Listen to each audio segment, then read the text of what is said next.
It is the first meeting of the Austin City Council since late June. The biggest item on their agenda, of course, that $750,000 proposed settlement for the family of an 18-year-old shot and killed by a former Austin police officer. Our city reporter Reagan Hackelman joins us live now from City Hall. Top story at the bottom of the hour. Reagan, when do we expect the council to make the decision on that Nathaniel Sanders settlement?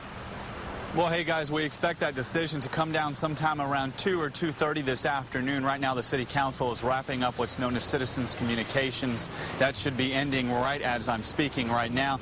They will then spend the next hour to an hour and a half inside City Council behind closed doors in what's known as executive session. During that executive session, they will get some last-minute advice from city attorneys and the city law staff about exactly how they should continue with this settlement. But of course, it is up to the individual council members on how they will vote for the $750,000 settlement. Now, I've been covering City Hall for about 4 years now, and it's pretty easy to tell how the vote's going to happen before they actually vote on a particular item.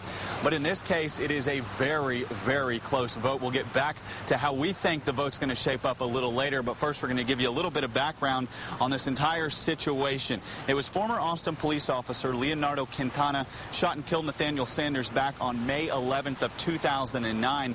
Police Chief Art Acevedo later fired Quintana for a DWI arrest. Now, the family of Sanders filed a lawsuit against the city and Quintana for the death of their son. The city is no longer part of that lawsuit, but they will still have to pay for any of the damages if this goes to trial, because Quintana was working for the city at the time of the shooting. So that's what council has been trying to decide. Do they pay $750,000 now, or do they risk it and possibly have to pay more later, depending on the outcome of the lawsuit? Now, right now, we know that Mayor Pro Tem Mike Martinez will definitely be voting against this settlement. We also know that the mayor, Lee Leffingwell, has hinted that he will also vote against this settlement. We do know that Cheryl Cole, Councilmember Cheryl Cole, and Councilmember Bill Spellman will be voting for this settlement. They need 4 votes either way to decide, so that leaves 3 council members. Councilmembers Laura Morrison, Randy Shade, and Chris Riley. They all tell me that they are still at this moment deciding how they are going to vote. They're listening to both sides. They're listening to the city law staff, and they will make up their mind after this executive session hearing. We're expected to know how this will turn out at around 2 or 2:30. To find out how it will turn out, you can go to our website, KXAN.com. We'll have the latest information there. Guys, back to you. All right, Reagan, thank you for that. The shooting death of Nathaniel Sanders created major tensions between the East Austin community, where the shooting took place, and the police department. Our Kate Whiteout reports in depth on a new plan to change that.